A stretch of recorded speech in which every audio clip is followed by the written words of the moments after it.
Merci beaucoup, mesdames et messieurs, bonjour à tous et toutes. Alors déjà, je voulais vous dire ma joie non feinte, et elle n'est pas protocolaire, d'abord d'avoir assisté à la naissance de l'association Les Dorines. J'ai le plus grand respect pour Serena Tchafi, qui, outre le fait qu'elle a le bon goût d'être une habitante du 20e et quelqu'un dont je suis le travail depuis plusieurs années, entre autres grâce aux réseaux sociaux, quelqu'un pour qui j'ai beaucoup de respect pour sa cohérence et son exigence. Et je salue Jennifer Lampert, que je connais moins bien, que j'ai découvert plus récemment, mais qui est la présidente de l'association et dont je ne doute pas qu'elle sera aussi exigeante que Sérénade.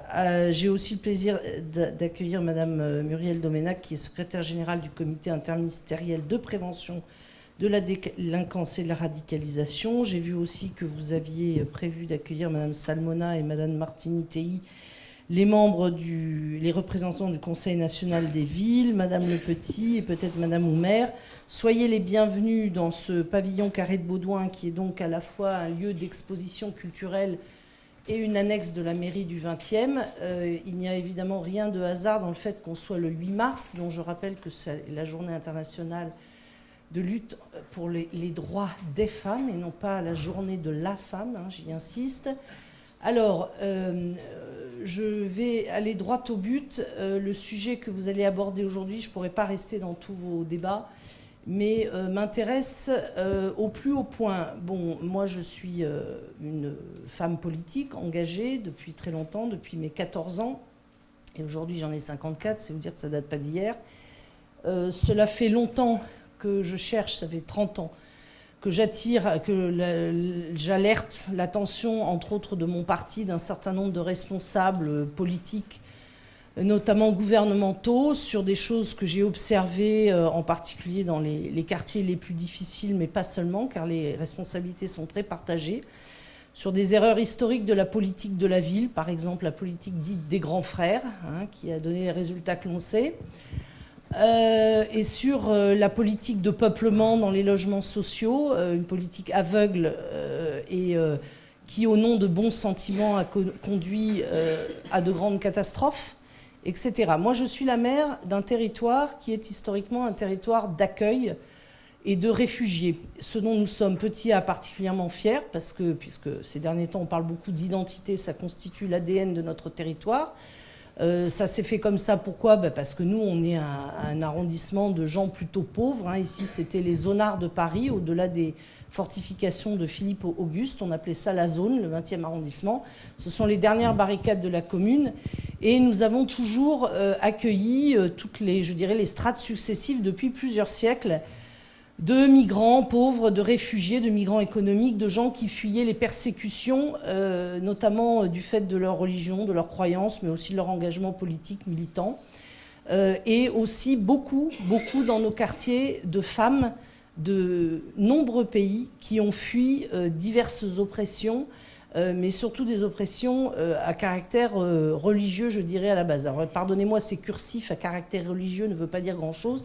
Ce que je veux dire par là, c'est qu'il y a dans le monde des gens qui ont une foi sincère, tout à fait respectable et que je respecte comme élu de la République. Et puis il y a des gens pour qui la religion est un projet politique et qui les amène à souhaiter régenter, dominer le monde en imposant leur point de vue aux autres. Et ces gens-là sont nombreux, ils ne sont pas d'ailleurs que dans la religion musulmane, on va dire les choses très clairement, hein, puisque moi j'ai fait déconventionner 2 crèches Lubavitch dans le 20e arrondissement, qui d'abord ne respectaient pas la charte, la convention signée avec la ville de Paris, qui fermait le vendredi après-midi, qui séparait les bébés de sexe féminin des bébés de sexe masculin, au cas où les filles, excusez-moi, ces salopes, tenteraient les garçons dès leur plus jeune âge. Hein, je vais parler cash, comme on dit dans mes quartiers. Voilà, alors je vous dis les choses, je suis quelqu'un de très en colère et de très déterminé. Pourquoi ? Parce que j'en veux particulièrement à l'aveuglement d'un grand nombre de responsables dans notre République qui, au nom de bons sentiments, ont bercé au mieux dans l'illusion, au pire dans la complaisance complice. Je le dis avec fermeté. Et je le dis sur la base d'exemples précis. Alors, pas plus tard qu'avant-hier, j'ai été interpellée très vivement par une dame, au départ extrêmement aimable et polie, qui m'a interpellée en me demandant pourquoi, en tant que présidente de la Caisse des écoles, je demandais à ce que la viande soit servie dans les assiettes des enfants. Pourquoi je vous parle de ça? Vous êtes dans la radicalisation. Cette dame, elle n'est pas radicalisée, entendons-nous bien, mais elle participe d'un process qui mène à la radicalisation. Donc, cette personne, elle fait partie d'une association qui s'appelle l'Association de lutte contre l'islamophobie et les racismes, qui s'est implantée dans le 20e arrondissement selon un projet politique déterminé. Et elle s'est implantée dans l'un de mes centres sociaux, qui est donc payé avec des subventions de la ville de Paris, des subventions publiques. J'ai écrit à la Fédération nationale des centres sociaux pour dénoncer cet état de fait. J'ai reçu une lettre gloubi-boulga dont la spécialité, les gens qui sont dans le déni. Et je vous le dis, cette personne donc m'a interpellée en me demandant, en exigeant de savoir pourquoi on servait de la viande dans l'assiette de sa fille. Pour des raisons, et elle a dit, moi je suis contre ça pour des raisons religieuses. Je lui ai rappelé qu'au terme des lois de la France, eh bien, la religion ne rentrait pas dans les écoles de la République. Elle m'a donc réinterpellée très vivement, et comme d'habitude, elle a été assez agressive, jusqu'au moment où elle m'a dit « Qui êtes-vous pour décider de cela ?» Je vais vous dire qui je suis. Je suis une élue, démocratiquement, une élue de la République française. Ça ne fait pas de moi quelqu'un au-dessus des lois, ça fait de moi quelqu'un qui doit appliquer les lois. Et je vous le dis, sur la radicalisation, il est plus que temps de réagir. Il y a actuellement une élue de Bagnolet, une élue du conseil municipal de Bagnolet, Marie-Laure Brossier. Je vous encourage d'aller sur son blog et de voir la vidéo de la façon dont elle est interpellée et insultée dans le conseil municipal de Bagnolet parce qu'elle défend la laïcité sur le territoire de la ville de Bagnolet. Il y a dans toute la France des élus et des associatifs et des mamans, et des habitants, et des gens, et des écrivains, et des artistes, et des intellectuels qui luttent dans toute la France et en dehors de la France, qui luttent depuis des années pied à pied, qui tirent les sonnettes d'alarme. Alors ils le font parfois habilement et intelligemment, parfois maladroitement. Ils sont immédiatement cloués au pilori quand il y a un mot qui dépasse. Actuellement, il y a des élus, et notamment des femmes élues, qui luttent dans tout le territoire pour défendre pied à pied les valeurs de la République française. Et qui accuse-t-on? Moi, je rappelle aussi que je suis la maire du 20e arrondissement où a eu lieu la prise d'otage et la tuerie de l'hypercacher à la porte de Vincennes. Et également, j'ai passé beaucoup de temps au cimetière du Père-Lachaise en 2015 à tenir dans mes bras les parents des enfants du Bataclan, dont certains étaient du 20e arrondissement.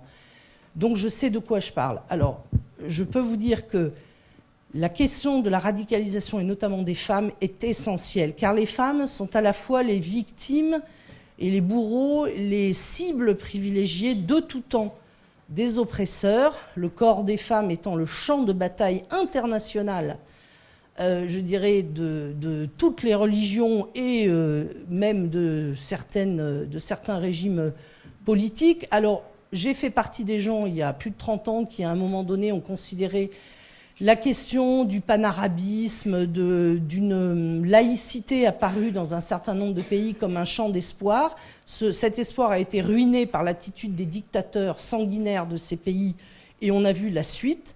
Dans notre pays, nous accueillons beaucoup de femmes, de jeunes filles qui se sont réfugiées. Moi, il y a des femmes qui sont venues me voir au 140 Ménilmontant, par exemple, et qui m'ont dit en pleurant « Madame la maire, on s'est enfui d'Algérie à cause du GIA parce que des gens voulaient, des barbus voulaient nous imposer notre façon de nous habiller, de vivre, de manger, de penser, etc. Protégez-nous parce qu'on voit bien qu'ils sont ici et qu'ils ont un projet pour la France. » Je vous le dis, nous sommes très en retard dans la prise de conscience, et notamment des élites. Quand des gens tiennent des discours comme moi, ils sont cloués au pilori. Je suis traitée sur les réseaux sociaux de fascistes, de personnes qui font le jeu du Front National, alors que je lutte. Et quand je dis je lutte, moi, je ne lutte pas dans mon salon ou sur les plateaux de télévision. Je lutte depuis l'âge de 14 ans contre le Front National et les extrémismes. Mais j'ai été traitée d'assimilationniste, de colonialiste, néocolonialiste dans mon propre camp politique, parce que je disais que l'universalisme des droits des femmes ne se négocie pas et ne se discute pas.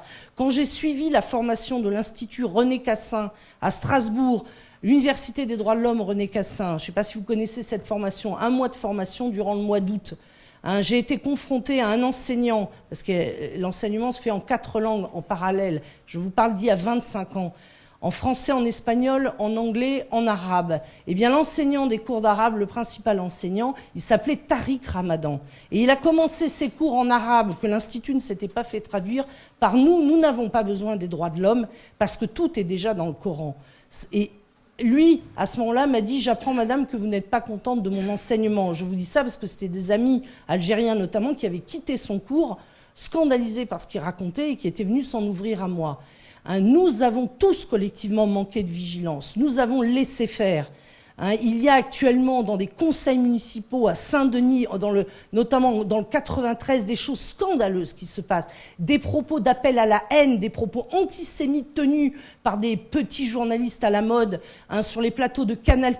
Des gens ont eu leur ronde serviette pendant des années tenant des propos inadmissibles qui expliquaient qu'il y avait des droits différentiels pour les femmes selon leurs origines.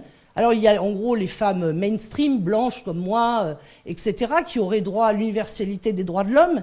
Et puis, il y en aurait d'autres qui auraient droit à un demi-droit, vous voyez, ce qu'ils voulaient. Donc, en gros, quand leur mari parle, elles doivent obéir. Qu'est-ce que c'est que cette histoire? Et c'est nous qui serions racistes et extrémistes. Alors, ça commence par là, la bagarre contre la radicalisation. Moi, je ne sais pas exactement ce que ça veut dire déradicaliser des gens. En revanche, je sais ce que ça veut dire empêcher la radicalisation, prévenir la radicalisation. Déradicaliser, je ne sais pas. Je ne suis pas une spécialiste des sectes. J'imagine que c'est un travail très dur. Mais ce que je sais, c'est qu'aujourd'hui, on a des gamins. Alors d'abord, il y a un mélange de tout. Il y a un mélange de la révolte, de la mode, j'en vois paître les ancêtres, les vieux, et si on me dit que c'est pas bien, ben je vais justement le faire parce que ça c'est mon défi et mon combat. Mais il y a surtout des gamins paumés. Alors je n'aime pas le discours de les gosses, ils sont en perte de repères, etc. Parce que ça on l'a servi pendant 30 ans. Les repères ça se crée et ça se forge. Hein. Je ne suis pas dans la vieille bique qui dit il faudrait qu'ils fassent tous l'armée, bien que j'étais contre la suppression du service national et pour son extension aux filles, puisque je suis pour l'égalité femmes-hommes.